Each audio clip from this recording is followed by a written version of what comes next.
வணக்கம் மக்களே, இது உங்க ஸ்ரீராம் ஜோதிஸ். நம்மளோட இதுக்கு முன்னாடி நம்ம போட்ட பரிவட்ட துண்டு பிரிண்டிங் வீடியோக்கு நிறைய பேர் நல்ல ஆதரவு கொடுத்துட்டு இருந்தீங்க. ஸோ அந்த வீடியோ பார்த்து நிறைய பேர் நமக்கு பிரிண்டிங் ஆர்டர் கொடுத்துட்டு இருந்தீங்க. ஸோ அந்த மாதிரி நமக்கு வந்த ஒரு பிரிண்டிங் ஆர்டர் தாங்க இப்போ நம்ம பார்க்க போறோம். ஸோ வர 9ஆம் தேதி வரக்கூடிய மகா கும்பாபிஷேக விழாவுக்கான துண்டு தான் நம்ம பிரிண்ட் பண்ணிட்டு இருக்கிறோம். கொங்கையம்மன் ஆலயத்துடையது. ஸோ வாங்க எப்படி எல்லாம் ப்ராசஸ் பண்றோம்ன்றத பார்க்கலாம். நம்மளுடைய கஸ்டமர் அவங்களுடைய ஃபங்க்ஷனுக்காக சென்ட் பண்ண கண்டென்ட் தாங்க இது. அவங்களுடைய ரெக்யர்மெண்ட்டுக்கு ஏற்ற மாதிரி நம்ம டிசைன் பண்ணி அப்ரூவல் வாங்கினதுக்கு அப்புறமா நம்ம வந்து ஸ்கிரீனை வந்து பிரிண்டிங் ப்ராசஸ்க்கு வந்து ரெடி பண்ண ஆரம்பிச்சிருவோங்க. ஃபர்ஸ்ட் ஒரு பிளெயின் ஸ்கிரீன் எடுத்து அதை நம்ம வந்து பிரிண்ட் பண்றதுக்கு ஏற்ற மாதிரி அது எல்லாமே வந்து நம்ம ஃபிக்ஸ் பண்ணதுக்கு அப்புறம் அதுல வந்து எக்ஸ்போஸ் சொல்யூஷன் வந்து நம்ம அப்ளை பண்ணுவோங்க. அதை அப்ளை பண்ணதுக்கு அப்புறமா அதை வந்து பிரிண்ட் எடுப்போம். நம்ம என்ன கண்டென்ட் கொடுத்துருக்கோமோ அதை பிரிண்ட் எடுத்துட்டு அதுக்கப்புறம் அதுல வந்து லைட்ல வந்து வச்சு அதை வந்து ஃபுல்லா கியூரிங் பண்ணுவோம்.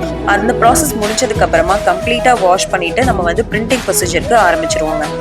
ஸோ பிரிண்ட் பண்ணுறதுக்காக நம்மளோட எல்லா துண்டியும் இங்கே ரெடி பண்ணிட்டு இருக்காங்க. ஸோ பிரிண்டிங் வந்து கிளியராக உங்களுக்கு வரணும் அப்படிங்கிறதுக்காக ஸோ எல்லா துண்டியுமே உங்களுக்கு ப்ராப்பராக அலைன் பண்ணிட்டு இருக்காங்க. ஏன்னா அப்படி ப்ராப்பராக அலைன் பண்ணால் மட்டும்தான் பிரிண்டிங்கும் உங்களுக்கு எந்த மிஸ்டேக்கும் இல்லாமல் கிளியராக வரும். ஸோ அந்த அலைன்மெண்ட்டுக்கு அப்புறமா நெக்ஸ்ட் பிரிண்டிங் ப்ராசஸை நம்ம ஸ்டார்ட் பண்ண போகிறோம். பரிவட்ட துண்டுங்கிறதுனால நம்ம எப்பயுமே வந்து single coating single colour print தாங்க யூஸ் பண்ணுவோம். ஸோ அதனால தான் வந்து சிங்கிள் கலரில் உங்களுக்கு வந்து பிரிண்டிங் வந்து டக்குன்னு வேலையாகிட்டே இருக்குங்க.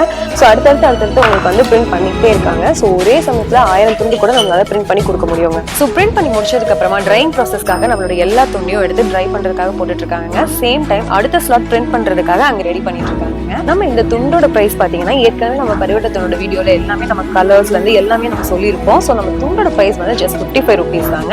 அதோட இந்த பிரிண்டிங் காஸ்ட் வந்து உங்களுக்கு ஒரு துண்டுக்கு 15 ரூபாய் வந்துடும். So screening charge and design charge உங்களுக்கு வந்து 1600 உங்களுக்கு செப்பரேட்டா வந்துடும். பிரிண்ட் பண்ணி முடிச்சதுக்கு அப்புறமா நம்ம துண்டெல்லாம் ட்ரையிங் ப்ராசஸ்க்காக வந்து நம்ம போட்டிருக்கோங்க. இது கம்ப்ளீட்டா ட்ரை ஆனதுக்கு அப்புறமா நம்ம ஃபோல்ட் பண்ணிட்டு பேக்கிங்காக ரெடி பண்ணுவோங்க. ஸோ நம்மளோட எல்லா ப்ராசஸும் A to Z நீங்கள் பார்த்துருப்பீங்க. ஒரு டிசைன் பண்ணுறதுல ஆரம்பிச்சு ஸ்க்ரீன் போடுறதுலேருந்து பிரிண்ட் பண்ணுற வரைக்கும் எப்படி எல்லாமே நம்ம பண்ணிட்டு இருக்கோம் அப்படிங்கிறத நீங்கள் நல்லாவே பார்த்துருப்பீங்க. இந்த மாதிரி பட்ஜெட் ஃப்ரெண்ட்லியான பரிவட்ட துண்டு உங்களோட எல்லா கோயில் விசேஷங்கள் பண்டிகைகளுக்கும் நீங்களும் பயன்படுத்தணும்னு நினச்சிங்கன்னா ஸ்க்ரீனில் தெரியுற நம்பருக்கு கான்டாக்ட் பண்ணுங்க. இதே மாதிரி அடுத்தடுத்த அப்டேட்ஸ்க்கு நம்மளோட சேனலை மறக்காம சப்ஸ்கிரைப் பண்ணி பெல் ஐகானை கிளிக் பண்ணிக்கோங்க. பாய்.